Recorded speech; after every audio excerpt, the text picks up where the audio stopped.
لن يستنكف المسيح أن يكون عبدا لله ولا الملائكة المقربون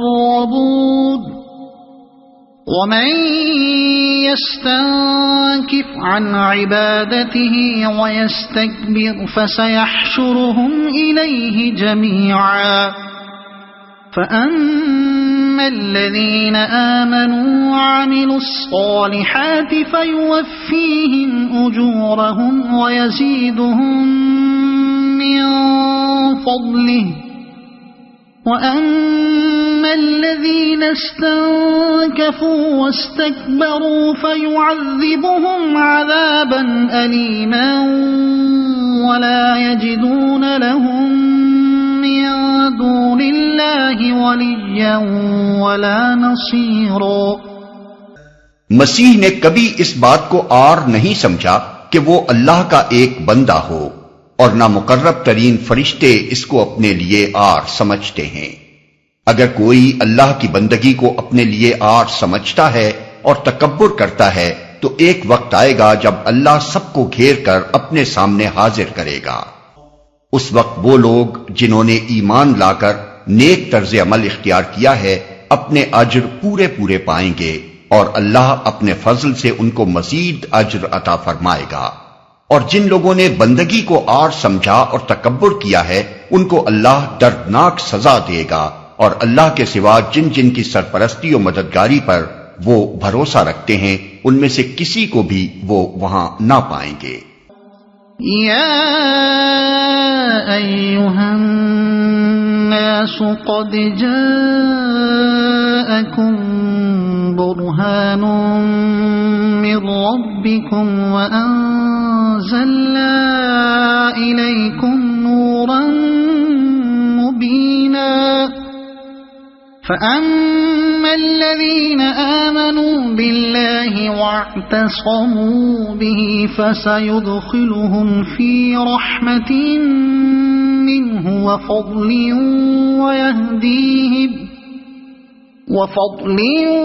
ويهديهم إليه صراطا مستقيما۔ لوگوں، تمہارے رب کی طرف سے تمہارے پاس دلیل روشن آ گئی ہے، اور ہم نے تمہاری طرف ایسی روشنی بھیج دی ہے جو تمہیں صاف صاف راستہ دکھانے والی ہے۔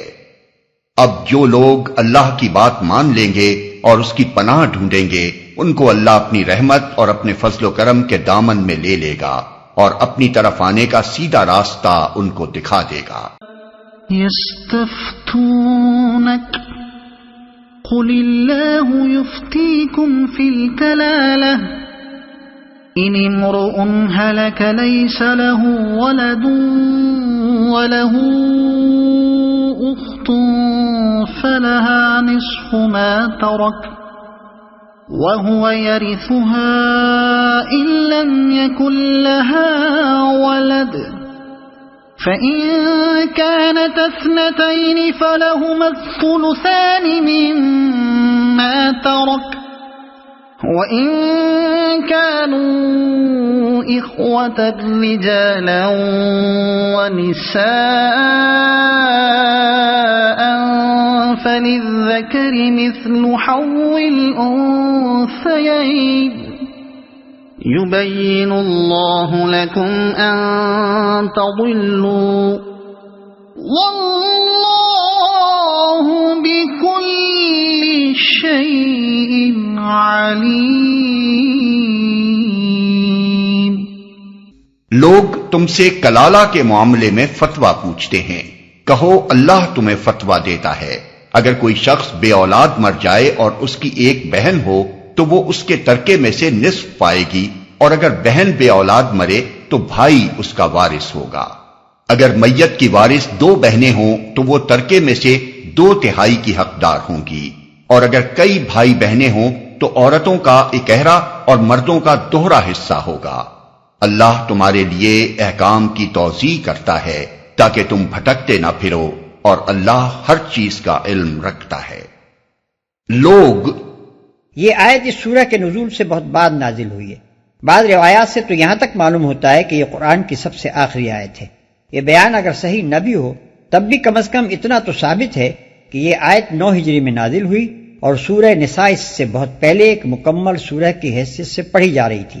اسی وجہ سے اس آیت کو ان آیات کے سلسلے میں شامل نہیں کیا گیا جو احکام میراث کے متعلق سورہ کے آغاز میں ارشاد ہوئی ہیں، بلکہ اسے ضمیمے کے طور پر آخر میں لگا دیا گیا۔ کلالہ کے معاملے میں فتویٰ پوچھتے ہیں۔ کلالہ کے معنی میں اختلاف ہے۔ بعض کی رائے میں کلالہ وہ شخص ہے جو لاولد بھی ہو اور جس کے باپ اور دادا بھی زندہ نہ ہو، اور بعض کے نزدیک محض لاولد مرنے والے کو کلالہ کہا جاتا ہے۔ حضرت عمر رضی اللہ عنہ آخر وقت تک اس معاملے میں متردد رہے، لیکن عامہ فقہا نے حضرت ابوبکر رضی اللہ عنہ کی اس رائے کو تسلیم کر لیا ہے کہ اس کا اطلاق پہلی صورت پر ہی ہوتا ہے، اور خود قرآن سے بھی اس کی تائید ہوتی ہے، کیونکہ یہاں کلالہ کی بہن کو نصف ترکے کا وارث قرار دیا گیا ہے، حالانکہ اگر کلالہ کا باپ زندہ ہو تو بہن کو سرے سے کوئی حصہ پہنچتا ہی نہیں، اس کی ایک بہن ہو۔ یہاں ان بھائی بہنوں کی میراث کا ذکر ہو رہا ہے جو میت کے ساتھ ماں اور باپ دونوں میں یا صرف باپ میں مشترک۔ حضرت ابوبکر رضی اللہ عنہ نے ایک مرتبہ ایک خطبے میں اس معنی کی تصریح کی تھی اور صحابہ میں سے کسی نے اس سے اختلاف نہ کیا، اس بنا پر یہ مجمع علیہ مسئلہ ہے۔ بھائی اس کا وارث ہوگا، یعنی بھائی اس کے پورے مال کا وارث ہوگا اگر کوئی اور صاحب فریضہ نہ ہو، اور اگر کوئی صاحب فریضہ موجود ہو مثلاً شوہر تو اس کا حصہ ادا کرنے کے بعد باقی تمام ترکہ بھائی کو ملے گا۔ 2/3 کی حقدار ہوں گی۔ یہی حکم 2 سے زائد بہنوں کا بھی ہے۔